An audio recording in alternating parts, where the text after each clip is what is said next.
The effervescent laughter surrounding me was matched by the champagne bubbles in my glass.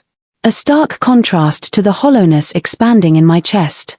At the dreaded singles table, table 19, I sat alone, tucked away in the corner of the lavish ballroom where my cousin Sophia was celebrating her wedding. Cool under my fidgeting fingertips felt the white satin tablecloth. A small comfort as I watched couples twirl across the dance floor, their happiness a silent mockery of my solitude. "You can do this, Ellie," I whispered to myself, smoothing down the burgundy bridesmaid dress that had cost me 2 weeks' worth of tips from the diner where I worked. In the warm room, the material clung uncomfortably to my skin, a physical reminder of how out of place I felt. With Daniel, my fiancé of 2 years, I would have attended 3 months ago. Now, his absence was a gaping wound, still fresh from his sudden departure.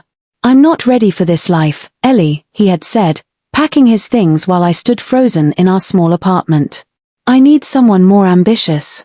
In a drawer at home now sat the diamond ring he'd placed on my finger, a painful reminder of broken promises. I took another sip of champagne, wincing as the bubbles burned my throat. To a slow song, the wedding band transitioned, and like magnets, couples gravitated toward each other. My phone buzzed with a text from Sophia. "Where are you? Come dance. There are tons of single guys here." Without responding, I slipped my phone back into my clutch. The last thing I needed was my well-meaning cousin playing matchmaker. Unbearable had become the weight of pitying glances from relatives. Poor Ellie. Left at the altar. Well, not quite the altar, but close enough for the family gossip mill. Fractured light across the room was cast by the crystal chandelier above, creating shadows that danced along the walls. On the play of light, I focused, trying to ignore the knot of anxiety tightening in my stomach. To the entrance, my gaze drifted where a sudden shift in energy caught my attention. The atmosphere changed instantly as 3 men entered the ballroom. Clearly security were the first 2, broad-shouldered and vigilant, with barely concealed earpieces. But the man between them was who commanded attention without even trying. Tall and imposing, he wore a tailored black suit that contrasted sharply with the crisp white of his dress shirt. No tie, just the top button left casually undone, a subtle rebellion against formality. Perfectly styled was his dark hair, not a strand out of place, framing features that seemed carved from marble by a sculptor obsessed with perfection. Sharp enough to cut glass was his jawline, shadowed by the faintest hint of stubble that only emphasized its strength. But his eyes were what made my breath catch. Dark as midnight and just as mysterious, they scanned the room with calculated precision. With the fluid grace of a predator, he moved, every step purposeful. I couldn't look away, even as a voice in my head whispered warnings. Dangerous was this man, not in the way that spoke of physical violence, though his powerful frame certainly suggested that capacity, but in the way that promised to shatter carefully constructed walls and expose vulnerabilities better left hidden. At my half-empty champagne glass, I forced myself to look down, unsettled by my own reaction. The last thing I needed was to be captivated by another man, especially one who screamed trouble from every pore. "Ellie." My cousin Mia appeared beside me, her bridesmaid dress identical to mine, but somehow looking infinitely better on her petite frame. "Why are you hiding back here? Come dance with us." "Just taking a break," I lied, my smile not quite reaching my eyes. "These heels are killing me." Past me, Mia's gaze drifted, her eyes widening slightly. "Oh my God," she whispered, leaning closer. "Do you know who just walked in?" I shrugged, feigning disinterest despite knowing exactly who she meant. "That's Dante Russo," she hissed, excitement making her voice tremble slightly. "The Dante Russo. What is he doing at Sophia's wedding?" A vague recognition was triggered by the name. I'd seen it in newspaper headlines, usually accompanied by words like alleged and organized crime. Never convicted, always suspected. The rumors painted him as a modern kingpin with hands in everything from real estate to nightclubs, all fronts for more sinister enterprises. "I think his family owns the venue," Mia continued, her eyes never leaving him. "They say he never attends events here personally, though. I wonder." "Mia," someone called from across the room, and she squeezed my arm. "Don't disappear, okay? Promise you'll at least dance once tonight." I nodded, watching her flutter away, grateful for the reprieve from conversation.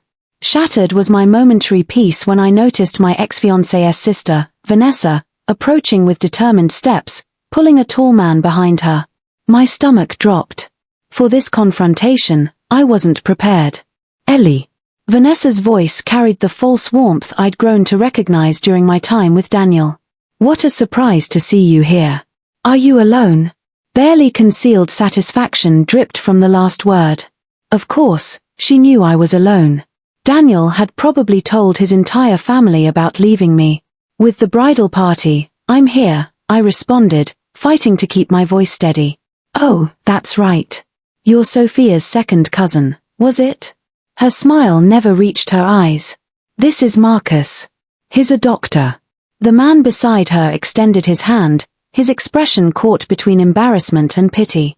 I shook it briefly, already calculating the fastest escape route. Daniel was so sorry he couldn't make it today, Vanessa continued, twisting the knife deeper. He's in Milan now. Did you know his new girlfriend's family has connections in the fashion industry? They've been very helpful with his career. Precisely chosen to inflict maximum damage was each word. I felt the heat of humiliation creeping up my neck, threatening to choke me. With unshed tears, my eyes burned as I struggled to maintain composure. I should check if Sophia needs, I began, preparing to stand. Actually, she's waiting for me, a deep voice came from behind me. Smooth as aged whiskey and just as intoxicating. A large hand settled gently on my bare shoulder, warm and steady. I didn't need to turn to know who it belonged to. Behind my chair, Dante Russo was standing, his presence immediately dominating the small space. I apologize for being late, Cara, he said. His Italian accent caressed the endearment, making it sound sinfully intimate. He leaned down, his lips close to my ear as he whispered, "Pretend I'm your husband tonight." Before I could process his words, he straightened and extended his hand to Vanessa, whose expression had transformed from smug superiority to stunned disbelief.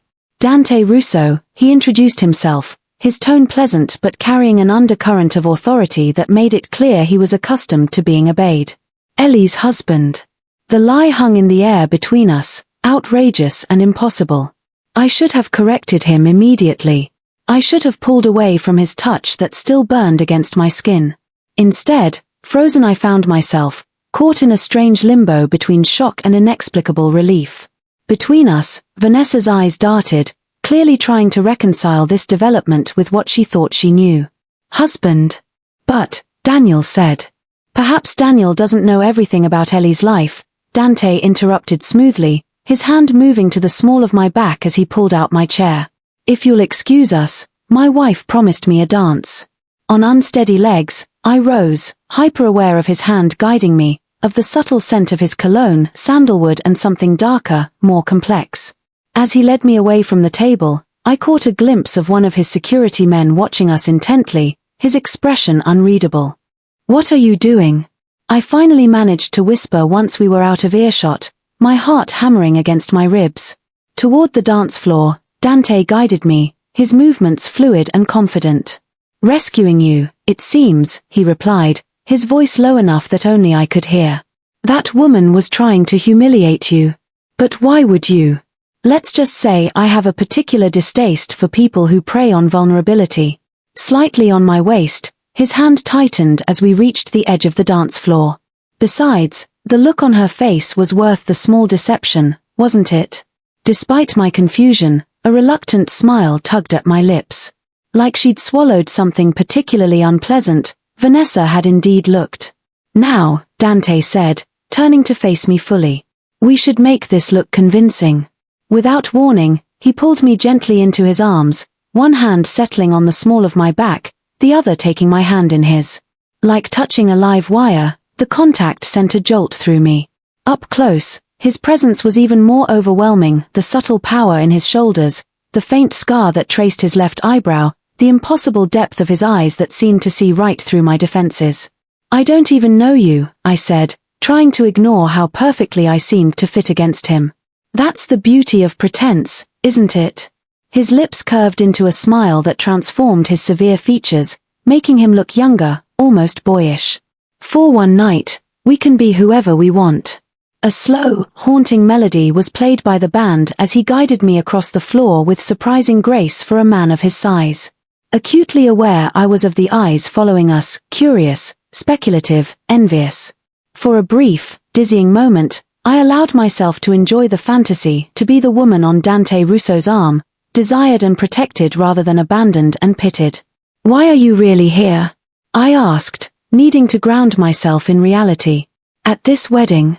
Something flickered in his eyes, caution, perhaps. "I own the property. Occasionally, I like to make an appearance, ensure everything is running smoothly. And you always rescue random women from uncomfortable social situations." Unexpected was his laugh, a rich, warm sound that rumbled through his chest.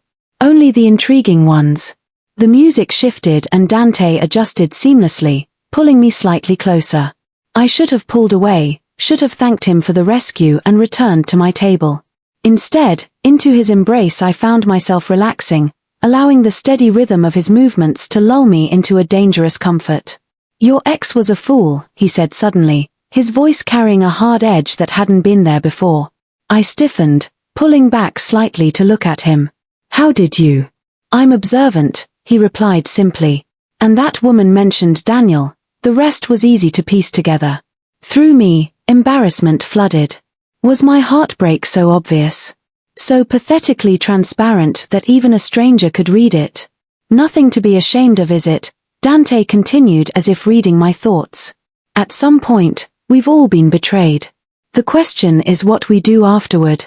Before I could respond, I noticed Daniel's sister watching us intently from across the room, her phone in hand. A chill ran down my spine. "She's taking pictures," I whispered, panic rising in my throat. "If Daniel sees." "Let her," Dante said, his expression hardening. In fact, without warning, he spun me elegantly before dipping me low, his face hovering inches from mine. "Give her something worth photographing." Time seemed to stop as he held me there, suspended in his powerful arms, our faces close enough that I could feel his breath mingling with mine. A silent question his eyes asked, giving me a chance to pull away. I should have. Every logical part of my brain screamed warnings. Instead, caught in a moment of reckless abandon, I nodded almost imperceptibly. With startling gentleness, his lips found mine, a stark contrast to the strength evident in every line of his body. Brief but devastating was the kiss, sending heat spiraling through me and leaving me breathless when he finally set me upright again. "I think we've made our point," he murmured, satisfaction evident in his tone as he glanced over my shoulder. "Your photographer friend looks positively apoplectic." I couldn't bring myself to look, still reeling from the kiss and the strange electric current that now seemed to flow between us. Madness, this was. I didn't know this man, this dangerous, powerful man who commanded rooms with his presence and kissed strangers at weddings. "I should go," I said, taking a step back, needing distance to clear my head. "Thank you for the intervention, but I don't think." "Have dinner with me." It wasn't a question, but neither was it quite a command. "Tomorrow night." "I don't." "One dinner," he pressed, his gaze intense. "To thank me properly for my gallant rescue." A smile tugged at my lips despite myself. "Is that what it was? What would you call it?" "I'm not sure yet," I admitted. "But I know getting involved with you would be a mistake." Something darkened in his expression. "You don't know anything about me." "Enough, I know. The whispers, the security men, the aura of controlled danger that surrounds you. Complicated are men like you, and I've had enough complications." "You've had enough complications," he finished for me, understanding flickering in his eyes. "Fair enough." Into his jacket he reached and produced a business card, offering it to me between two fingers. "When you change your mind, call this number. Directly to me. No intermediaries." "I won't change my mind," I said, even as my fingers closed around the heavy cardstock. Knowing, almost predatory, was his smile. "We'll see." With that, he lifted my hand to his lips, pressing a kiss to my knuckles that somehow felt more intimate than the one we'd shared on the dance floor. "Enjoy the rest of your evening, Ellie," he murmured before turning and walking away, his security falling into step behind him. Frozen on the edge of the dance floor, I stood, the weight of his card burning in my hand, the ghost of his touch still lingering on my skin. Around me, the wedding continued, music playing, couples dancing, champagne flowing. But something fundamental had shifted, like the first tremor before an earthquake. I didn't know it then, but that moment, that single reckless moment when I'd allowed a dangerous man to pull me into his arms, would be the pebble that started an avalanche, burying the life I'd known under its unstoppable force. Fitfully, I slept that night, dreams filled with dark eyes and whispered promises. When morning came, I found myself staring at Dante's business card on my nightstand. The embossed black text against cream card stock read simply, Dante Russo, with a phone number beneath. No company name, no title. A man who needed no introduction. Into my wallet, I tucked the card, telling myself I was only keeping it as a memento of a strange night, a story I could tell someday when the wound of Daniel's betrayal had healed into a scar I could touch without pain. Busier than usual for a Sunday was the diner where I worked. With practiced efficiency, I moved between tables, refilling coffee cups and taking orders, grateful for the distraction of mundane tasks. Too quiet was my apartment, too full of echoes from a life shared with someone who'd found me lacking. Earth to Ellie. Maria, my fellow waitress, snapped her fingers in front of my face. For 5 minutes, Table 7's been trying to get your attention. Sorry, I mumbled, forcing myself back to the present. What's going on with you today? You're a million miles away. I shrugged, unwilling to explain. How could I describe last night, the rescued damsel in distress and the dangerous man playing night? It sounded absurd in the harsh light of day. Nothing, just tired from the wedding. Maria's eyes lit with interest. Oh, right. How was it? Meet any cute guys? Unbidden, the image of Dante's face inches from mine flashed in my mind. No, I lied. Just the usual wedding stuff. She looked unconvinced but was distracted by the bell above the door announcing new customers. I turned automatically, coffee pot in hand, and nearly dropped it. 2 men in dark suits entered, their builds and watchful eyes immediately familiar. Dante's security detail. My heart stuttered as I searched for their employer, but they appeared to be alone. They took a booth near the window, and I hesitated, irrationally afraid to approach, yet strangely disappointed that Dante wasn't with them. You want me to take that table? Maria asked, following my gaze. No, I said quickly. I've got it. My apron, I smoothed down and crossed the diner, trying to project professional indifference. Up close, I recognized one of them as the man who had been watching Dante and me dance. Good morning, I greeted, placing menus before them. Coffee. The larger of the 2 men studied me with surprising intensity before nodding. Miss Sullivan. Mr. Russo sends his regards. The cups I was setting down, I nearly fumbled. You're here because of me. The second man, leaner but no less intimidating, gave a slight smile. The boss mentioned meeting you last night. Said you worked at a diner. Wasn't hard to find which one. A chill ran down my spine. So you just tracked me down? In the neighborhood, we were, the first man said, his tone making it clear the conversation was over. Coffee, black, and whatever breakfast special you recommend. Mechanically, I took their orders, mind racing. They were here watching me, reporting back to Dante. The thought should have terrified me, should have sent me running for the phone to call the police. Instead, I felt a perverse thrill, a forbidden excitement at being the focus of such attention. Quietly, the men ate, left a generous tip, and departed without further conversation. But their presence lingered like a promise or a warning. When my shift ended at 3, I stepped outside to find a sleek black Bentley parked across the street. The back window lowered as I watched, revealing Dante's unmistakable profile. Get in, he called, his voice carrying easily across the distance. I hesitated, aware of Maria watching wide-eyed from inside the diner. I don't recall agreeing to see you again. Yet here I am. Amusement was in his tone, as if my resistance was an entertaining diversion. I thought I'd save you the trouble of calling. Presumptuous, that is. Optimistic, I prefer. He pushed open the door. 15 minutes. That's all I ask. What harm could come from 15 minutes? Before I could talk myself out of it, I crossed the street, sliding into the leather interior that smelled of expensive cologne and new car. "Your men were in my diner this morning," I said as the car pulled smoothly into traffic. A driver I hadn't noticed was behind the wheel. "Marco and Vincent," Dante confirmed, seemingly unconcerned by my accusatory tone. "They said you make excellent coffee. They were checking up on me. Ensuring you weren't inconvenienced by our little performance last night."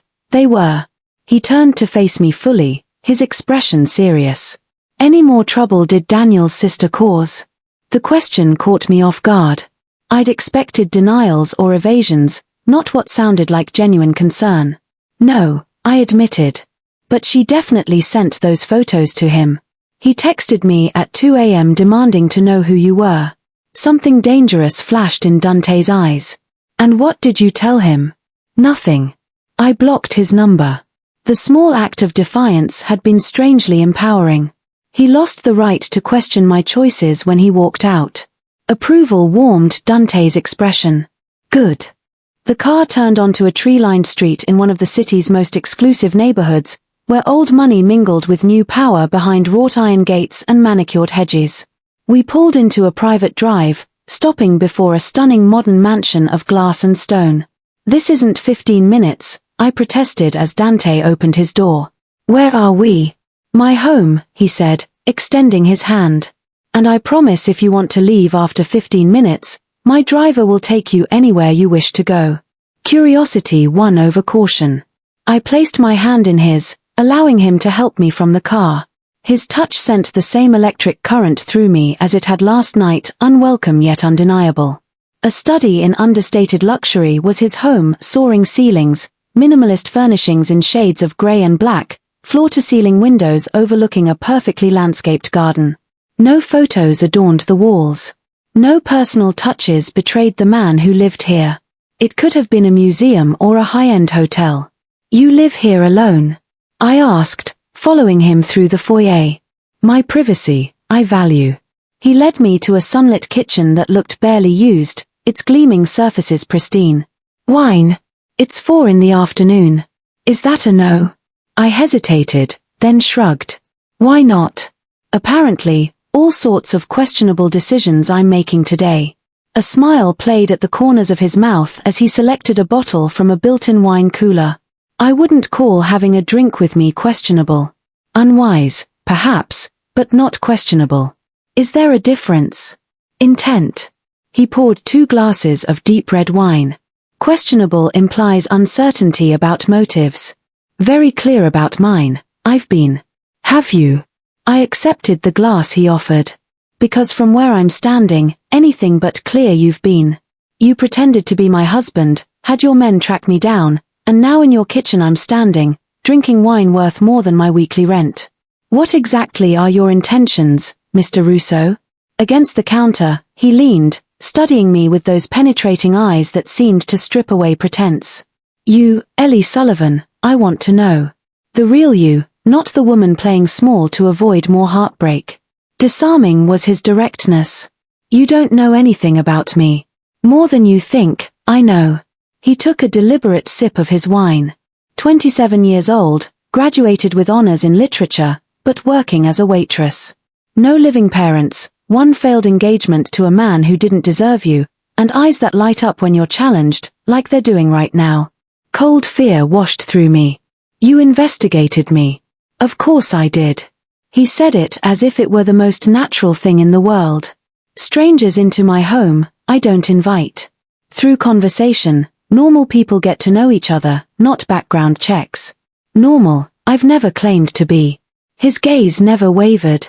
"That I wanted to know who you were before pursuing you, does it bother you?" "So, you are pursuing me." I latched onto the admission, trying to regain some control of the conversation. Was that ever in doubt? Closer, he moved, his presence filling the space between us. "The moment I saw you sitting alone at that table, trying so hard to look unbroken, I wanted you." His honesty stripped me of defenses. No man had ever looked at me the way Dante did, as if I were a puzzle he was determined to solve, a treasure to be claimed. "I'm not what you think I am," I said softly. "I'm not mysterious or special. Just getting by, I am." Where you're wrong, that is. He reached out, tucking a strand of hair behind my ear with unexpected tenderness. To merely exist, most people are content. But you, beneath that careful exterior, there's fire. When you stood up to that woman, I saw it. When you let me kiss you despite her getting by, you're not. To truly live, you're waiting. In places I'd thought long dormant, his words resonated. Before Daniel, dreams of writing, of traveling, of experiencing life instead of just observing it, I'd had. Somewhere along the way, those dreams had been carefully packed away, replaced by more practical considerations. And you think you're the one to help me live? I asked, unable to keep the skepticism from my voice. The one who sees you, I think I am, he replied simply. The question is whether brave enough to be seen, you are. Between us, the challenge hung, charged with possibility. Long since past had 15 minutes, yet I made no move to leave. Something about Dante Russo pulled at me, a gravitational force I couldn't explain or resist. Have dinner with me, he said again. But this time, it was different. Not a command, but a request, almost vulnerable in its simplicity. I should have said no. I should have handed back the wine glass, thanked him for the ride, and walked away from the intoxicating danger he represented. Instead, I heard myself say, okay. Transformed his face, his smile, revealing a dimple in his right cheek that softened his severe features. Tomorrow night, a car I'll send. I can drive myself, I insisted, needing to maintain some independence. Of course, he didn't argue, which surprised me. 8 o'clock. The address, I'll text you. As if on cue, my phone buzzed in my pocket. I pulled it out to find a message from an unknown number. Looking forward to tomorrow. My number, how did you get? I asked, though I already knew the answer.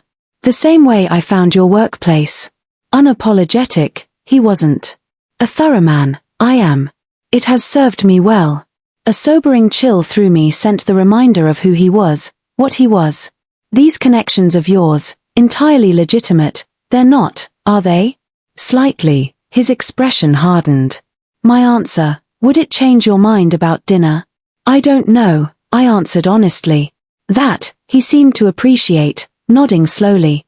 Let's just say in grey areas, I operate, but lines I don't cross, principles I don't compromise.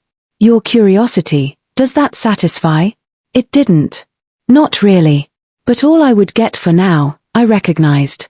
For the moment. Good. My wine glass, he took, setting it aside. Now, I believe I promised you could leave after 15 minutes. It's been, he checked his watch. 43.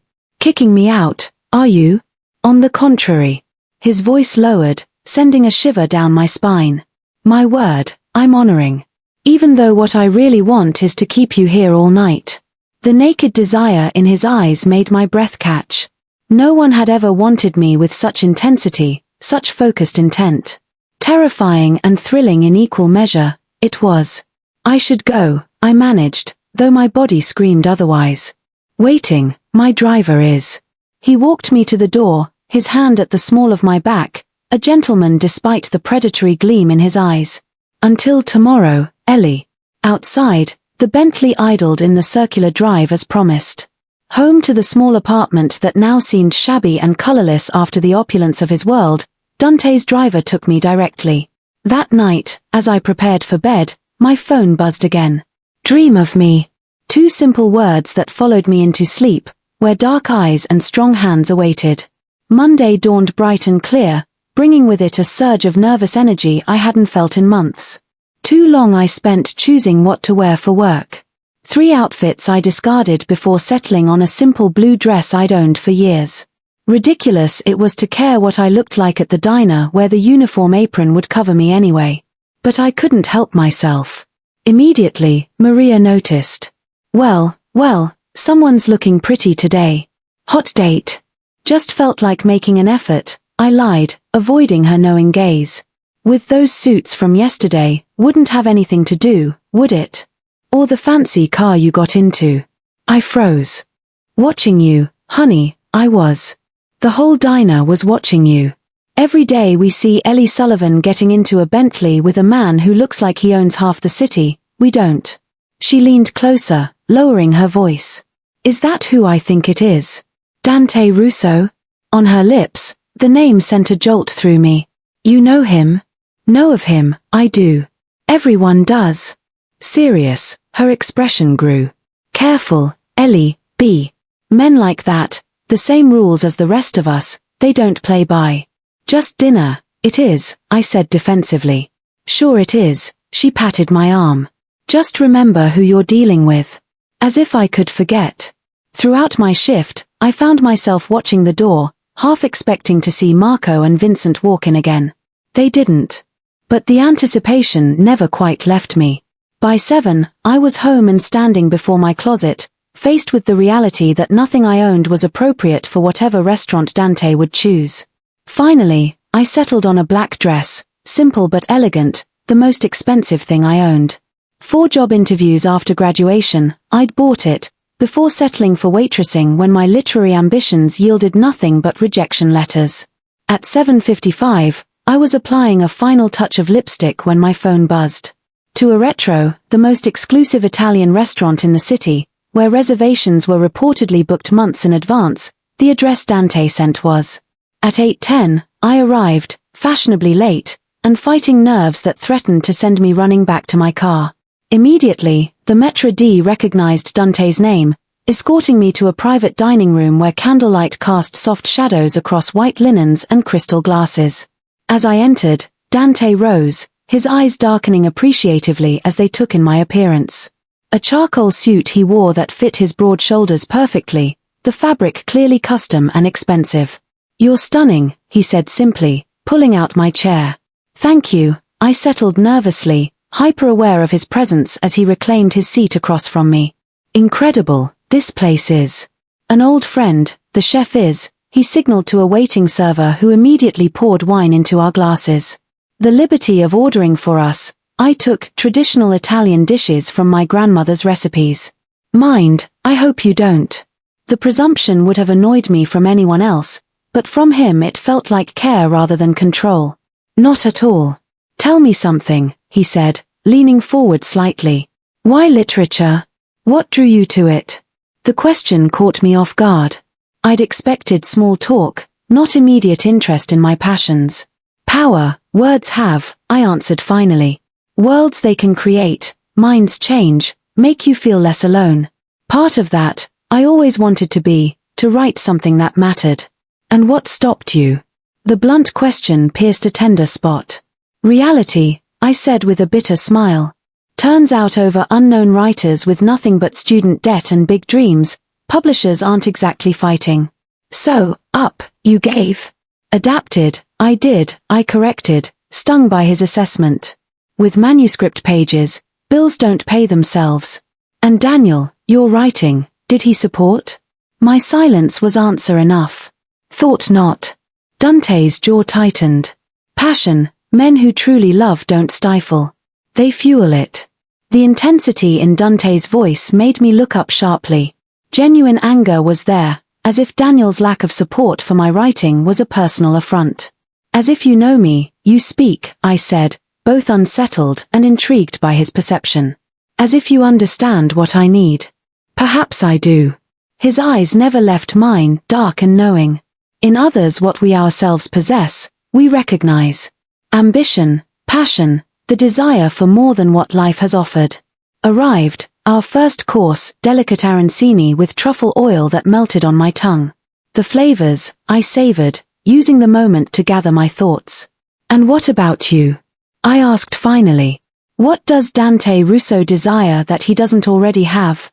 Something flickered in his expression, surprise, perhaps, that I turned the conversation toward him. Genuine connection, he answered after a pause. In my world, with agendas, people approach. Masks firmly in place. Rare, authenticity is. Is that why you're pursuing a waitress? For authenticity? I couldn't keep the edge from my voice. Or is it the novelty of slumming with someone from the other side of the tracks? Rather than taking offense, Dante laughed, the sound rich and unexpected. There it is. That fire. No pretense, no careful words to avoid offending the powerful man. Exactly what I'm talking about, this is, Ellie. Disarming was his appreciation of my bluntness. With Daniel, I'd spent years carefully moderating my opinions, smoothing rough edges to maintain peace. The freedom to speak my mind without fear of rejection was intoxicating.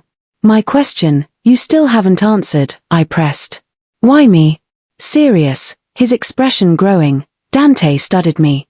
From the moment I saw you sitting alone at that wedding, something in you, I recognized a resilience beneath vulnerability. Hurt, you were, but not broken. He leaned forward, his voice dropping. How rare that is, do you know? Most people who've been betrayed either collapse or harden. Neither, you've done. Over me like a caress, his words settled. About your family, tell me, I said eventually, needing to shift the focus from myself. Over his features, a shadow passed. From Sicily, my parents immigrated before I was born. With nothing, my father started a small restaurant in Little Italy that barely kept the lights on. Into something greater through sheer force of will, he built it. And now even further, you've built it, I observed, carefully stepping around the rumors of exactly how he'd expanded the family business. Diversified, I have, he acknowledged with a slight smile. Real estate, hospitality, investments, substantial, the legitimate portfolio is. Between us, the deliberate emphasis on legitimate hung, an acknowledgement of the unspoken. And the other portfolio? I asked softly. He set down his fork, wiping his mouth with a napkin before responding. Ellie, complicated, aspects of my life are. By denying that, your intelligence, I won't insult, but I will ask you to trust that with a code, with boundaries, I operate. Not very reassuring, that is. The truth, it is. Steady, unapologetic, his gaze was. Safety, I can promise you. Within limits, honesty, I can promise you. Genuine and uncomplicated, my interest in you is, I can promise you. Beyond that, he shrugged, the gesture somehow elegant despite its simplicity. My cue to leave, it should have been to thank him for dinner and walk away from the complications he represented. Instead, slowly, I found myself nodding. Honesty within limits, I repeated. That, I can understand. So briefly I almost missed it, relief flickered across his face. Good. He poured from a decanter as he spoke. Now, about this novel you're not writing, tell me. To safer ground, the conversation shifted my abandoned manuscript, his surprising knowledge of literary classics, shared opinions on films and music. By the time dessert arrived, freely than I had in months, I was laughing, caught up in the easy flow of conversation with a man who listened as if my words were precious gifts. Outside the restaurant, against my flushed skin, the night air was cool. Dante's driver waited with the Bentley, but toward the car, Dante made no move. With me, walk, he asked, offering his arm. Only briefly I hesitated before linking my arm through his. Along the sidewalk, we strolled, the city lights creating a private universe around us. From a distance, any couple enjoying an evening together we might have looked like. If not for the discreet security detail I now noticed following at a respectful distance. Does it ever bother you? I asked, nodding toward the men. Constantly at your heels, having shadows.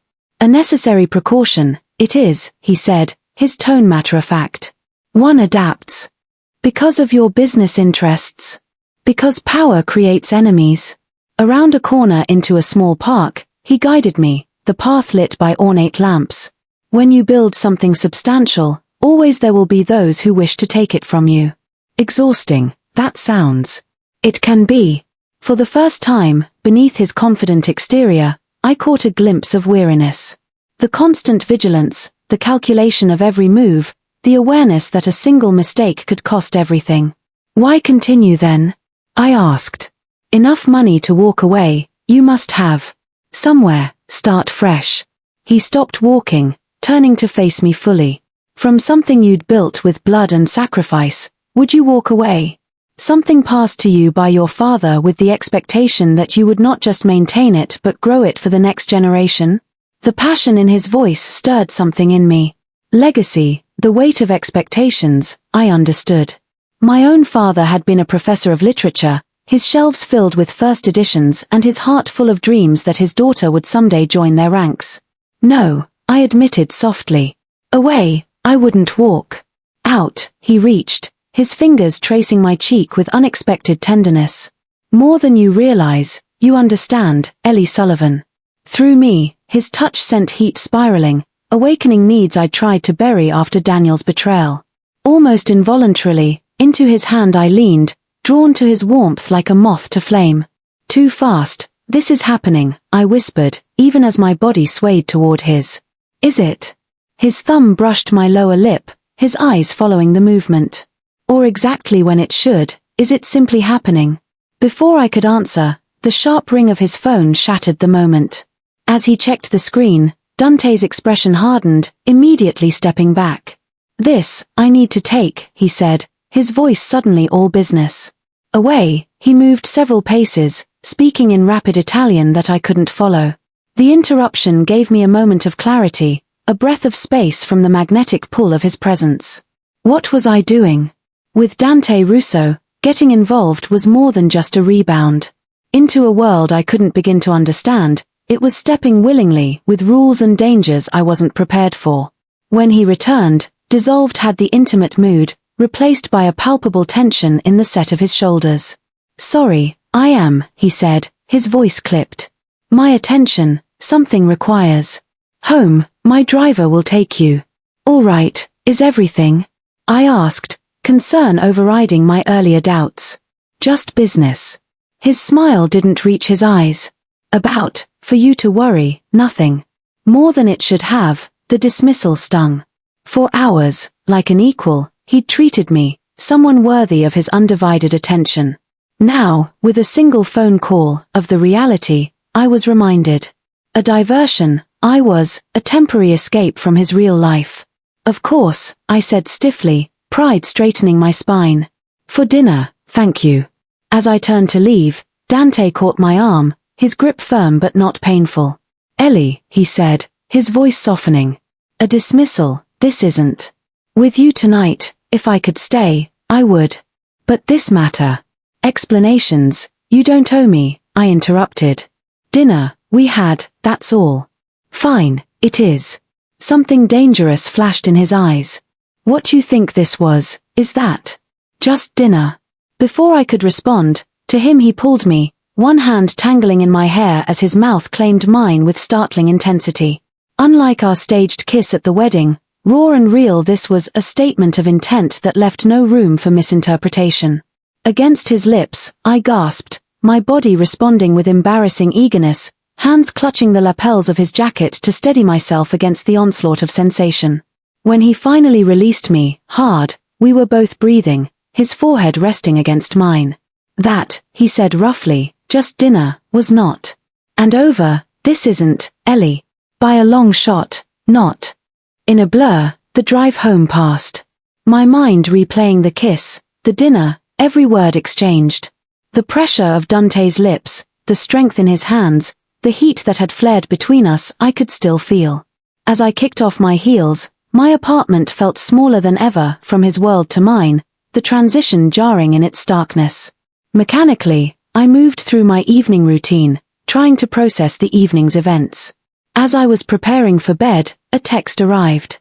I apologize for the abrupt ending. Tomorrow night, my place.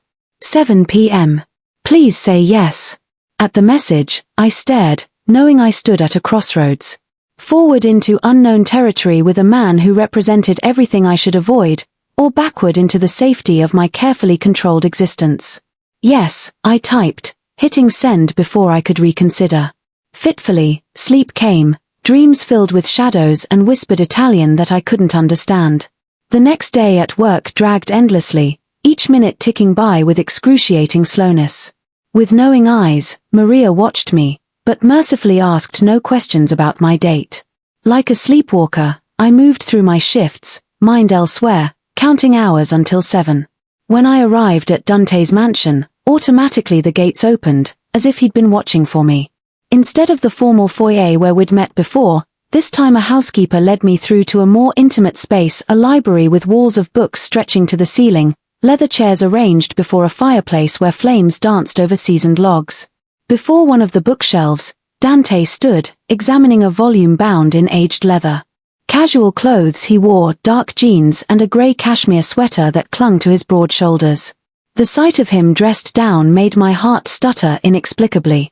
"You came," he said, setting the book aside and crossing to where I stood. I said I would. I tried for nonchalance despite the nervous flutter in my stomach. He smiled, the expression warming his severe features. "So you did. A drink? Can I get you? Wine would be nice." As he poured from a decanter, I wandered the room, trailing fingers along book spines. First editions, these are, I noted with surprise, recognizing several valuable classics. "A good eye, you have." He handed me a glass. "Them, my father collected. The tradition, I've continued." A crime lord with a taste for literature, I mused, immediately regretting the words. "I'm sorry, inaccurate, that was, if reductive." Offended, he didn't seem, though. "A businessman with diverse interests, I prefer," he said with a slight smile. The tension broke and I found myself smiling. "Of course. Much more diplomatic. Come." To a sofa near the fire, he guided me. "Prepared, I've had dinner. Nothing fancy, just pasta made by my housekeeper. From my father's village, she's and refuses to let anyone else touch her kitchen." The normality of it, a home-cooked meal by the fire, was startlingly intimate, more so than the expensive restaurant had been. "About last night," I began, needing to address what had been left unresolved. "Your phone call. At one of my clubs, a situation," he explained, settling beside me. "Nothing serious, but requiring immediate attention." Lying, he was. I could see it in the careful neutrality of his expression, the slight tightening around his eyes. Significant had been whatever called him away, perhaps even dangerous. "Dante," I said quietly, "if whatever this is, we're going to, honesty I need, even within those limits you mentioned." For a long moment, he studied me, weighing something in his mind. With a rival organization, an incident there was, he finally said. "A territorial dispute that personally needed to be handled." "Handled how?" The question slipped out before I could stop it. Hardened, his expression. "Outside the limits, that falls, Ellie." Through me, the reminder of who he was, what he was capable of, sent a chill. Yet, instead of pushing me away, it only heightened my awareness of him, of the controlled power that hummed beneath his composed exterior. "Understand, I do," I said, and found that I did. Parts of his life there were that I would never be privy to, doors that would remain closed to me. The question was whether that partial access, that deliberate compartmentalization, I could accept. So briefly I almost missed it, relief flickered across his face. "Good." In the library, dinner was served. Simple but exquisite pasta with a sauce that tasted of sunlight and distant shores. On the coffee table, we ate, the informality a stark contrast to the previous night's fine dining. "About your writing, tell me," Dante said as we finished, refilling our wine glasses. "That the world needed to hear, what did you want to say?" Before, no one had asked me that, not my professors, not my friends, certainly not Daniel. The question pierced me, exposing a dream I'd carefully packed away. "About resilience, I wanted to write," I said slowly. "About people who bend but don't break under pressure, who find strength in unlikely places. And that strength, have you found, Ellie? In yourself?" The question, I considered, thinking of the past months of rebuilding after Daniel's betrayal. "Trying, I am," I answered honestly. "Some days are better than others." "From writing now, what's stopping you?" Without humor, I laughed. "Reality. Bills, the fact that double shifts most days I work and home too exhausted to string two coherent sentences together, I come." And if removed those obstacles were, something in his tone made me wary. Suggesting, "What are you?" "An arrangement." He set down his glass, turning to face me fully. "On this property, a guest house I have, private, fully furnished with a study overlooking the gardens. There, stay. Your book, write. No distractions, no financial concerns. At him, I stared, waiting for the punchline. And in exchange? Time, he said simply. Dinners, conversations, your company when working. I'm not your mistress, you're asking me to be. I couldn't keep the disbelief from my voice. Darkened, Dante's expression. Without the constraints that have held you back, to be yourself, I'm asking you. To pursue your passion while exploring whatever this is between us. Closer, he leaned, his intensity almost tangible. Your affection, about buying, this isn't, Ellie. Removing barriers, it's about. Too much, it is. Needing distance, I stood abruptly. Each other, we barely know. Then me, get to know. As well, he rose, his height making me tilt my head back to hold his gaze. Tonight, stay. Not in the guest house. Not as an arrangement. Just stay. Until dawn if you want, to me talk. Anything, ask me. Between us, his offer hung, fraught with implications. Staying meant stepping further into his world, acknowledging the pull between us that defied logic or caution. Anything? I asked, a challenge in my voice. Within the limits we discussed. His eyes never left mine. But yes, anything. My decision made, I took a deep breath. Okay. Stay, I'll. Across his face, relief and something darker flashed. Closer, he stepped, one hand coming up to cradle my cheek. Regret it, you won't. But as his lips claimed mine with a hunger that matched my own, a small voice whispered warnings I chose to ignore. Into Dante Russo's orbit, I was falling a willing captive to a gravity I didn't understand and couldn't resist. And deep down I knew that some falls had no recovery. Morning light filtered through unfamiliar curtains, rousing me from the deepest sleep I'd had in months. For a moment I was disoriented. The silk sheets and massive four-poster bed entirely foreign. Then memories of the night before flooded back. Hours of conversation by the fire. Dante's passionate kisses. His gentleman's insistence on giving me a guest room when desire threatened to overcome caution. I want you, Ellie, he had murmured against my neck as his hands traced patterns of heat across my skin. More than I've wanted anyone. But not like this. Not when you're still uncertain. When we cross that line, I want no doubts between us. His restraint had surprised me, challenging my assumptions about him. I had expected demands, not patience. Conquest, not consideration. A soft knock at the door interrupted my thoughts. I pulled the sheets higher as a uniformed maid entered with a tray. Good morning, Miss Sullivan, she said, her accent faintly Eastern European. Mr. Russo asked me to bring you breakfast. He apologizes for his absence. An early meeting required his attention. Thank you, I managed, taken aback by the formality. The tray held fresh pastries, fruit, and coffee in a delicate china pot that probably cost more than a month of my rent. Fresh clothes are in the bathroom, she continued. Mr. Russo thought you might appreciate them, though he said to tell you that your own clothes have been laundered and are in the closet. She departed as efficiently as she'd arrived, leaving me to process this new development. Dante had bought me clothes.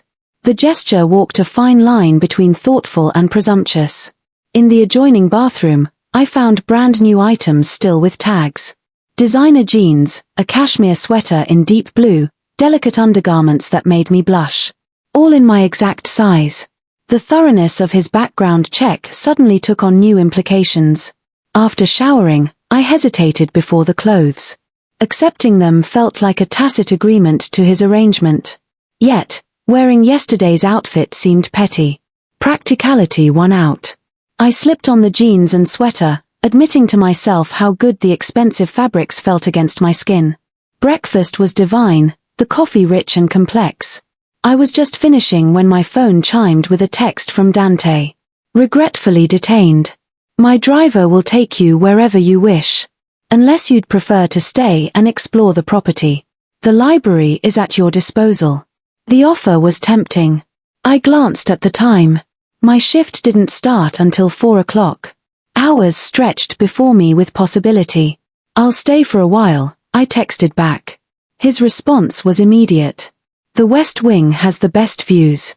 Second floor, follow the paintings of Venice. The mansion revealed itself as I wandered, each room more impressive than the last. Modern luxury blended seamlessly with old-world charm. Sleek furnishings alongside Renaissance artwork. Cutting-edge technology hidden within classical architecture. Following Dante's directions, I found myself in a sunlit corridor lined with paintings of Venetian canals. At the end stood double doors that opened into what could only be his private study. Unlike the formal, almost impersonal quality of the rest of the house, this room felt lived in. A massive desk dominated one end, papers carefully arranged beside a laptop. Bookshelves held volumes that showed signs of actual use. Cracked spines, bookmarks protruding. A leather couch faced floor-to-ceiling windows overlooking immaculately landscaped gardens and beyond the glittering city skyline. I approached the desk cautiously, feeling like an intruder despite his invitation. Framed photos caught my eye. The only personal touches I'd seen in the entire mansion. Dante as a boy standing proudly beside an older man with the same strong features. A family gathering, multiple generations around a table laden with food. Dante in graduation robes flanked by proud parents. These glimpses of normality, of humanity, didn't align with the ruthless image cultivated by rumors and media innuendo. I picked up the family photo, studying the faces that had shaped the man who now seemed determined to reshape my life. My father's 70th birthday. I spun around, nearly dropping the frame. Dante stood in the doorway, his suit impeccable, his expression unreadable. "I'm sorry," I said quickly, replacing the photo. "I didn't mean to pry." "You're not prying. I invited you here." He crossed to where I stood, picking up the photo himself. This was 6 months before he died. Heart attack, though he'd survived 3 attempts on his life. A wry smile curved his lips. He always said God had a sense of humor. "You miss him?" I observed, seeing the shadow of grief in his eyes. "Every day." He set the photo down carefully. "Everything I now protect, he built. The value of family, of honor, of remembering where we came from, he taught me." He turned to me, his expression softening. "You wore the clothes." Heat crept into my cheeks. "Thank you for them, but you shouldn't have." "I wanted to." He reached out, fingers brushing my arm. "Blue suits you. Brings out your eyes." The compliment shouldn't have affected me so strongly, but warmth bloomed in my chest nonetheless. "I thought you had meetings." Concluded earlier than expected. He moved closer. "Fortunate, as I couldn't stop thinking about you." His directness was disarming. "Have you considered my offer?" The abrupt change of subject caught me off guard. "Dante, I can't just move into your guest house. I have a job. Responsibilities. Jobs can be replaced. Opportunities like this cannot." He guided me to the couch, sitting beside me. "What are you afraid of, Ellie?" "Becoming dependent," I admitted. "Losing myself. Waking up one day and realizing I've traded my independence for comfort." Understanding flickered in his eyes. "You think I want to cage you, don't you? A beautiful bird in a gilded cage singing only for you." He leaned back, studying me. "Is that what you see when you look at me? A collector? A man who imprisons what he desires?" Put that way, it sounded unfair, even cruel. "I don't know what to see," I confessed. "You show me this side of yourself, thoughtful, patient, interested in my dreams. But there's another side, the one that makes men fear you, that conducts business in shadows. How do I reconcile those 2 versions?" "They're not separate versions, Ellie. They're aspects of the same man." He took my hand, his touch warm and steady. "The world I operate in requires strength, sometimes ruthlessness, but that doesn't diminish my capacity for tenderness with those I care about." "And you care about me?" The question emerged smaller than I intended, vulnerable in its need for reassurance. "More than is wise, perhaps." His thumb traced circles on my palm. "For years, walls around myself I've built, kept people at a careful distance. You slipped through somehow from that first moment at the wedding." His words resonated in places I'd thought closed off after Daniel's betrayal. The possibility of being truly seen, truly wanted, called to something primal within me. "1 month," he said suddenly. "For 1 month, stay." Your book, right. This connection between us, explore. If at the end leave you want to, no obligations, no expectations. And if no, I say. His expression remained open, unguarded. Then home, my driver will take you and tomorrow I'll call you to ask you to dinner. An ultimatum, this isn't, Ellie. An invitation, it is. The sincerity in his voice was impossible to dismiss.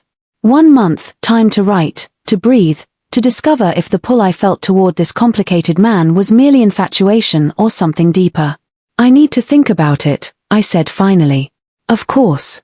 He lifted my hand, pressing a kiss to my palm that sent electricity coursing through me. All the time you need, take. The drive back to my apartment was a blur of conflicting emotions. Part of me wanted to run headlong into the adventure Dante offered, the creative freedom, the passion, the intoxicating feeling of being desired so completely. Another part clung to caution, to the independence I'd fought to maintain after finding myself hollowed out by Daniel's departure. My apartment felt particularly shabby after the luxury of Dante's mansion. The dripping faucet I'd been meaning to fix, the second-hand furniture, the stacks of unpaid bills on the counter, all stark reminders of the life I was struggling to maintain. My phone chimed with a text from Maria. You okay? Haven't heard from you since your date. I hesitated, then replied, I'm fine. Tell you about it at work. Her response was immediate. Can't wait to hear everything. How could I possibly explain Dante Russo to someone who knew him only as a name whispered with equal parts fear and fascination? How could I articulate the way he looked at me as if I were a revelation, a treasure he'd unexpectedly discovered? My shift at the diner passed in a haze of routine motions. Maria cornered me immediately, eyes wide with curiosity. Spill, she demanded. 2 nights in a row with the mysterious Mr. Russo. Half the waitstaff is taking bets on whether you're secretly engaged or being recruited for some high-end escort service. Neither, I said firmly, tying my apron. We had dinner. We talked. It's complicated. Honey, men like that don't do complicated with women like us unless they want something. Her expression softened. I'm not judging. God knows I'd jump at the chance for a taste of that life. Just be careful. Yeah. Don't get your heart broken again. Her concern touched me even as it highlighted the gulf between my normal life and the extraordinary opportunity Dante was offering. Before I could respond, the bell above the door chimed, and I turned to see a familiar face. Not Dante, but the leaner of his 2 security men, Vincent. He nodded at me, taking a booth by the window, the same one as before. Your admirer sent another scout? Maria whispered, eyebrows raised. Apparently. I grabbed a coffee pot and crossed to his table, oddly relieved to see a familiar face from Dante's world. Let me guess, just happened to be in the neighborhood. Vincent's lips twitched in what might have been amusement. Mr. Russo wanted to make sure you got to work safely. And to give you this. He slid a small velvet box across the table. I can't accept. It's not what you think, he interrupted gently. Please. He was quite insistent. Reluctantly, I took the box, opening it with trembling fingers. Inside lay not jewelry, as I'd feared, but an old-fashioned key on a simple silver chain. To the guest house, Vincent explained. And a letter. He produced an envelope from his jacket pocket. I tucked both into my apron pocket, aware of curious eyes watching our exchange. Tell him thank you. Vincent nodded, rising without having ordered anything. He'll be pleased to hear from you directly. After he left, I continued my shift mechanically, the key a constant presence against my hip, its weight seemingly disproportionate to its size. Only when I took my break did I slip into the employee restroom to read Dante's letter in privacy. The heavy cream paper held a masculine scrawl, decisive and elegant. Ellie. The key is not a demand, but a standing invitation. The guest house is yours whenever you choose to use it, for an hour, a day, a month, or longer. No strings, no expectations beyond those we create together. I've lived my life surrounded by people who want something from me. My protection, my influence, my resources. With you, I find myself wanting to give without being asked. It's a novel experience and one I'm eager to explore further. Whatever you decide, Know that you've awakened something in me that I thought long dormant. For that alone, I am in your debt. Yours. Dante. I traced the word yours with my fingertip, a curious ache building in my chest. The letter was unexpected, vulnerable in a way I wouldn't have associated with a man of Dante's position and power. When I returned home that night, I found a package leaning against my apartment door. Inside was a sleek laptop with a note that read simply, "For your novel. The world is waiting for your voice." The gesture broke something inside me. A dam of resistance I'd built against hoping too much, wanting too much, believing too much in possibilities that had always seemed just out of reach. I called Dante, my hands shaking slightly as I dialed the number on his business card. He answered on the first ring. Ellie. Just my name. But the way he said it, like a prayer, like coming home, made my decision crystallize. 1 month, I said without preamble. No promises beyond that. No promises, he agreed, though I could hear the smile in his voice. When? Tomorrow. Before I could reconsider. Before practical concerns could drown out the voice urging me toward this leap of faith. After my shift. I'll send a car. No, I countered, needing to maintain some control. Myself, I'll drive. My choice, this needs to be. My movement. As you wish. His tone was warm with understanding. Until tomorrow, then. That night, I packed essentials into a single suitcase, trying not to think too deeply about what I was doing. I called my landlord and arranged to sublet my apartment for a month. A reasonable precaution, I told myself, not an admission that I might never want to return. My final shift at the diner was a blur of muscle memory and distraction. I told Maria I was taking a month off to focus on writing, staying at a friend's place. The lie tasted bitter, but the truth would have invited questions I wasn't prepared to answer. As I drove through the gates of Dante's estate the following evening, sunset painted the sky in shades of fire and gold. The guest house stood separate from the main mansion, a charming 2-story structure of stone and glass that would have been considered a luxury home by any standard. Dante waited on the front steps, casually dressed in jeans and a black button-down, looking more approachable than I'd seen him yet. He made no move to help with my bags, understanding without words that I needed to make this entrance on my terms. "Welcome," he said simply as I approached. "Thank you for the laptop," I replied, suddenly shy in the face of his steady gaze. Too much, it was, but thank you. "You're welcome." He stepped aside, gesturing to the open door. "Inside, would you like to see?" The guest house was perfect, spacious yet intimate, luxurious yet comfortable. Bookshelves lined the living room walls, stocked with classics and contemporary works. The kitchen gleamed with high-end appliances. Upstairs, a master suite offered a bed that rivaled the one in Dante's home. And beside it, as promised, a study with windows overlooking the gardens. A desk sat before those windows, its surface empty save for a single item, a vintage typewriter restored to gleaming perfection. "It was my father's," Dante said, watching my reaction. With intention, he believed important words deserved to be written, with the physical connection of keys striking paper. "I can't, Dante." "You can," he interrupted gently. 4 years, dust it's gathered. Finding purpose again, my father would approve of it. The intimacy of the gesture overwhelmed me. I turned to him, words inadequate to express what I was feeling. "To settle in, I'll leave you," he said, seeming to understand my need for space.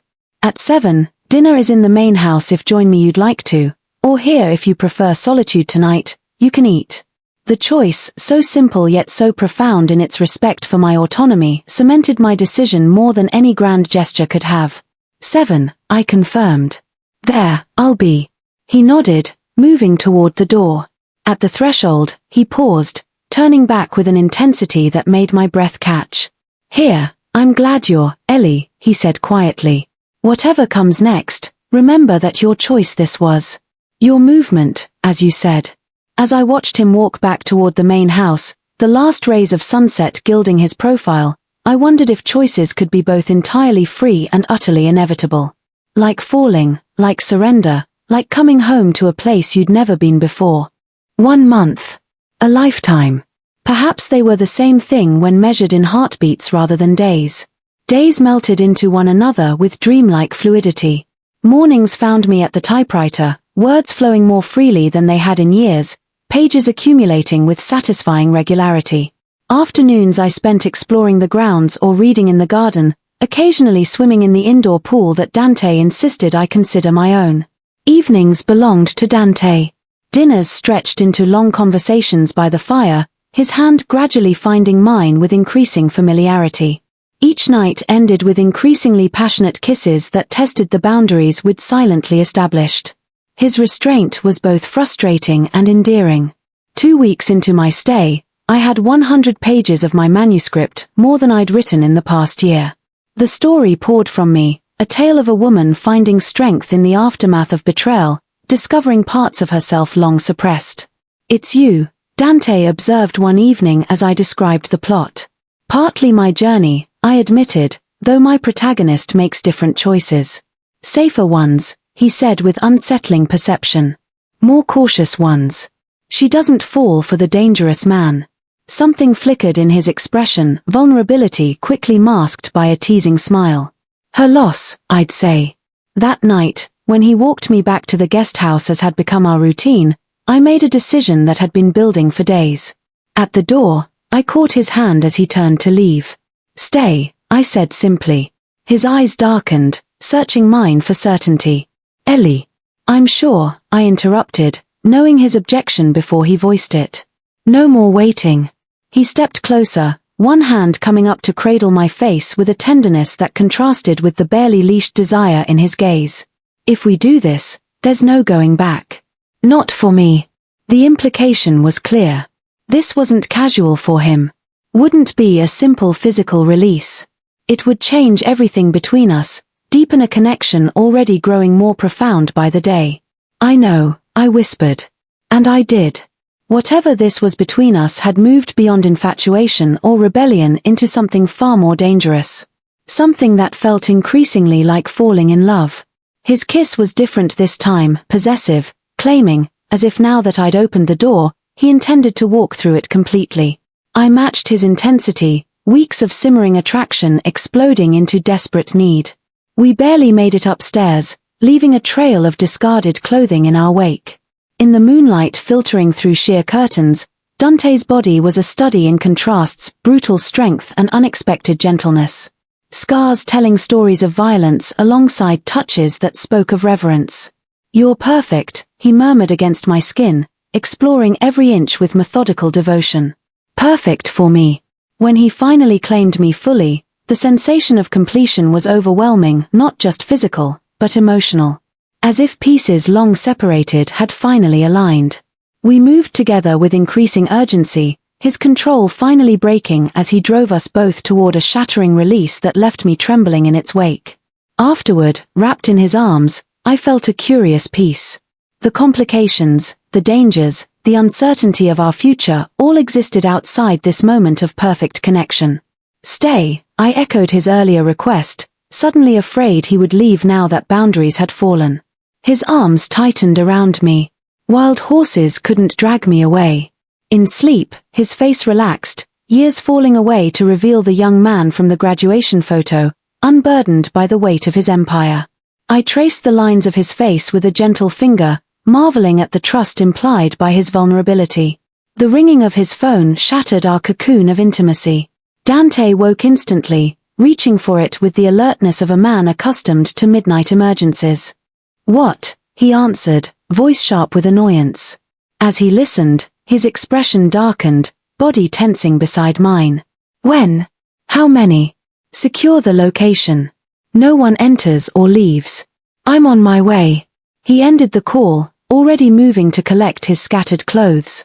"I have to go," he said, voice tight with controlled fury. "There's been an incident at one of my warehouses." "What kind of incident?" I asked, pulling the sheet around me, suddenly cold despite the warm night. He hesitated, clearly weighing what to tell me. "A break-in. Possibly an attempted robbery." The careful phrasing told me there was more, much more, that he wasn't saying. I sat up, studying him as he dressed with efficient movements. "Will you come back tonight?" I asked, hating the neediness in my voice but unable to suppress it. His expression softened as he leaned down to kiss me. As soon as I can. Lock the doors behind me. The instruction was sobering, a reminder that his world contained threats from which even this sanctuary wasn't entirely immune. I watched from the window as he drove away, 2 security vehicles flanking his Bentley. The estate suddenly felt vast and empty, despite the guards I knew patrolled its perimeter. Sleep eluded me after Dante's departure. I tried to write, but the words wouldn't come. Instead, I paced the guest house, replaying the night's events, both the ecstasy before the phone call and the stark reminder of reality after. By dawn, Dante still hadn't returned. I made coffee, trying to ignore the gnawing worry in my gut. This was his life. Midnight emergencies, business that couldn't wait, dangers I could only imagine. If I chose him, I chose this too. The uncertainty, the absences, the knowledge that parts of his world would remain forever closed to me. My phone buzzed with a text. All handled. Will explain tonight. Rest now. Relief flooded me, followed quickly by a wave of realization. In just 2 weeks, I had become invested in this man, worried for his safety, aching for his presence. It had happened so quickly, this shift from cautious exploration to emotional entanglement. The day passed slowly. I forced myself to write, to maintain the routine I'd established. But my thoughts kept drifting to Dante. What had happened at the warehouse? Who would dare move against him? And what consequences would they face? Evening brought no sign of him. I texted, receiving only a brief reply, still handling matters. Might be late. Don't wait up. Disappointment warred with understanding. This was the reality I'd need to accept if I stayed beyond my promised month, a man whose responsibilities would always compete with his affections. I was about to retire for the night when a knock at the door startled me. Expecting Dante, I hurried to answer, only to find Vincent instead, his expression grave. Miss Sullivan, he said formally. Mr. Russo asked me to escort you to the main house immediately. Alarm shot through me. Is he all right? His unharmed, Vincent assured me, though something in his tone suggested all was not well. Please. His waiting. The walk to the mansion felt longer than usual, dread building with each step. Vincent led me not to the library or dining room where Dante and I usually spent our evenings, but to a part of the house I hadn't yet seen, a wing that seemed older, more formal. He opened a heavy wooden door, revealing what could only be described as a war room. A large table dominated the center, surrounded by men in various states of tension. Maps and documents covered the surface alongside several laptops displaying security footage. Dante stood at the head of the table, still in the clothes from last night, shadows of exhaustion beneath his eyes. He looked up as I entered, his expression unreadable. Thank you, Vincent, he said, dismissing the security man with a nod. Gentlemen, we'll continue this discussion later. Leave us. The assembled men filed out, several casting curious glances my way. When the door closed behind the last of them, Dante crossed to me, taking my hands in his. I'm sorry to bring you here like this, he said, his voice rough with fatigue. But we need to talk, and it couldn't wait. Fear coiled in my stomach. What's happened? He guided me to a chair, taking the one beside it rather than returning to his position of authority at the table's head. Last night wasn't just a break-in. It was a coordinated attack. 3 of my properties hit simultaneously. Professional job. Minimal casualties. The casual mention of casualties, however minimal, sent a chill through me. This wasn't a business dispute or corporate espionage. This was violence. Potentially death.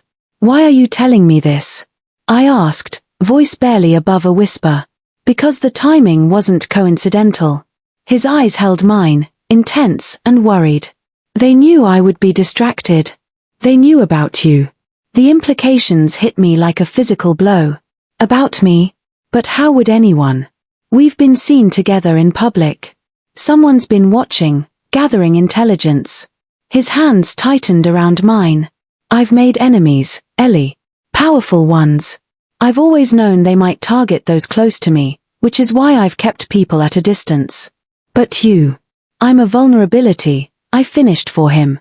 The realization was both terrifying and oddly validating, proof that what we shared was real enough to be used against him. Yes. No sugarcoating.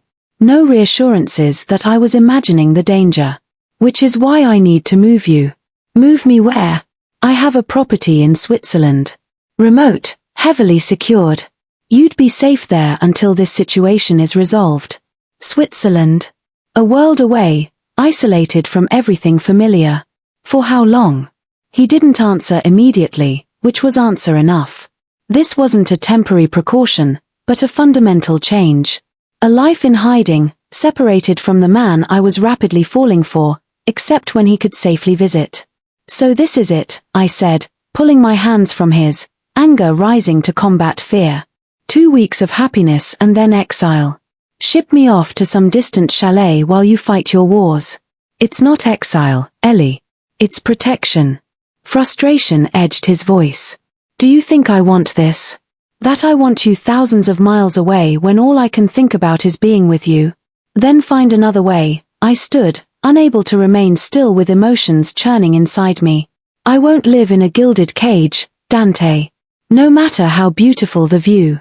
He rose as well, his height intimidating despite the gentleness with which he'd always treated me. This isn't negotiable. Your safety isn't something I'm willing to compromise on. The finality in his tone struck a nerve, the same control Daniel had exercised in subtler ways, making decisions for my own good without consulting me. My safety is my choice, I said, voice shaking with the effort to remain calm. My life is my choice. You don't get to decide for me, no matter how dangerous your world is. Something dangerous flashed in his eyes. You don't understand what these people are capable of. Then help me understand. Include me in finding solutions instead of dictating terms. I moved closer, refusing to be intimidated. I chose you with my eyes open, Dante. I knew who you were. Did you? He laughed without humor. You knew the sanitized version I showed you. The man who took you to dinner and bought you pretty things and listened to your dreams. Not the man who had to identify bodies this morning because they got caught in crossfire meant for me. His words hit like a slap, reality intruding brutally into the romantic bubble we'd created. He was right. I had accepted the idea of his darker business in abstract without confronting its bloody consequences. Then tell me now, I said quietly. Show me the truth, all of it, and let me decide if it's a price I'm willing to pay to be with you. Dante studied me for a long moment, conflict evident in his expression. Then, with a resigned sigh, he reached for a folder on the table, handing it to me. The Moretti family, he said as I opened it to find surveillance photos of several men. They control territories to the north. We've maintained an uneasy peace for years, but Giovanni's son recently took over operations. Paolo is young, ambitious, eager to prove himself. By coming after you, I surmised. By taking what he perceives as mine. Dante's jaw tightened. Territory, businesses, people. I flipped through more photos, stopping at one that made my blood freeze. Myself, walking into the diner, clearly taken with a telephoto lens. They've been watching me for at least a week. Dante took the photo, his knuckles white with restrained fury. I should have been more careful. Should have anticipated this. The reality of the danger sank in fully. This wasn't theoretical anymore. Men with guns and grudges knew who I was, saw me as Dante's weakness. Yet the thought of running, of hiding in Switzerland while he faced this threat alone, was equally unpalatable. There has to be another option, I insisted. Something between exile and pretending there's no threat. Negotiation, compromise, whatever businessmen do when interests conflict. This isn't a boardroom disagreement, Ellie. Paolo wants blood, specifically mine. He sees taking over my territories as his birthright. Believes his father was too soft. Then change the equation, I suggested, an idea forming. If he's using me to get to you, remove me as a factor without sending me away. Dante's eyes narrowed. What are you suggesting? A public breakup. Make it seem like whatever was between us is over. That I mean nothing to you now. The words hurt to speak, even as a strategy. I returned to my apartment, my job, my normal life. To Paolo, I become irrelevant. No longer a pressure point. While secretly we continue, Dante said slowly, considering the strategy. It could work temporarily. But it would mean limiting our time together, maintaining the deception constantly. Isn't that better than being continents apart? I moved closer, taking his hands. I'd rather have stolen moments with you than safety without you. His expression softened, one hand coming up to cradle my face. You continue to surprise me, Ellie Sullivan. Most women would run screaming from this situation. I'm not most women. I leaned into his touch. And whatever this is between us, it's worth fighting for. He pulled me into his arms, holding me as if I might vanish if he loosened his grip. I never expected you, he murmured against my hair. Never thought I'd find someone who could see all of me and still choose to stay. I'm staying, I promised, though fear still coiled in my stomach at the reality we faced. We'll find a way through this together. The following week was a carefully orchestrated performance. I returned to my apartment, resumed my shifts at the diner. Dante and I argued loudly in public places, ensuring gossip would spread.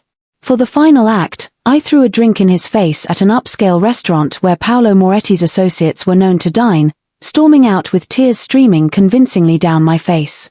In private, we met in secret locations, using Vincent as our intermediary. The stolen hours were more precious for their rarity, our connection deepening despite, or perhaps because of the obstacles we faced. Meanwhile, Dante worked tirelessly to neutralize the threat. Not through violence, as I'd initially feared, but through a complex web of alliances and strategic concessions. He offered Paolo recognition and respect along with mutually beneficial business arrangements, while simultaneously strengthening his position through new alliances with other families. 2 months after our staged breakup, Paolo Moretti accepted Dante's invitation to a formal sit-down, a peace summit of sorts, mediated by an elder statesman of the underworld whom both men respected. I paced my apartment the entire day, waiting for news, jumping at every sound. When my door finally opened, revealing Dante with exhaustion but satisfaction written across his features, I knew without words that he had succeeded. It's done, he confirmed, gathering me into his arms. Paolo has accepted my terms. The war is over before it truly began. What did it cost you? I asked against his chest, knowing there must have been a price. Some territory I can afford to lose. Exclusive rights to a shipping route I rarely used. He pulled back to look at me, a smile playing at his lips. And a promise that my future wife will be formally introduced to all allied families with the full protection such status conveys. My heart stuttered. Future wife. Dante reached into his pocket, producing a ring that caught the light. An emerald surrounded by diamonds, elegant and understated despite its obvious value. I had planned something more romantic, he said, suddenly looking uncertain. A proper proposal, not this rushed moment after months of subterfuge. But I find I can't wait any longer. He took my hand, his eyes never leaving mine. Marry me, Ellie. Be my partner in all things, the light to balance my darkness, the peace at the center of my storms. Tears blurred my vision as conflicting emotions warred within me. Joy, fear, love, uncertainty. This man had upended my life, shown me passion and danger in equal measure, challenged me to be more than I'd believed possible. Your world is still dangerous, I said, needing to be certain we both understood the reality. This peace may not last forever. No peace ever does, he acknowledged. But we'll face whatever comes together. No more secrets, no more separation. A true partnership. The promise of honesty, of inclusion rather than protection, sealed my decision. Yes, I whispered, then more firmly. Yes, I'll marry you. As he slid the ring onto my finger, I knew our path would never be easy. Dante's world would always contain elements of danger, of moral compromise, of hard choices. But it would also contain love, passion, and a man who saw me completely, my strength and vulnerability, my dreams and fears, and chose me anyway. 6 months later, we stood together in the garden of Dante's estate, now our home, exchanging vows before a carefully curated guest list of family and trusted allies. My manuscript, completed and accepted by a publisher who had responded enthusiastically to my tale of transformation and resilience, sat bound in leather on a table with the gifts. As Dante leaned in to seal our union with a kiss, he whispered against my lips, "Thank you for pretending to be my wife that night, and thank you more for choosing to be my wife today." In that moment, I knew that what had begun as a reckless pretense had transformed into the most authentic choice of my life. The mafia boss and the waitress, the powerful and the vulnerable, two people who had recognized in each other not just desire, but the possibility of becoming more together than they ever could apart. Not a fairy tale ending, but something better. A real beginning, eyes wide open. Walking willingly into a future we would forge together, one day at a time.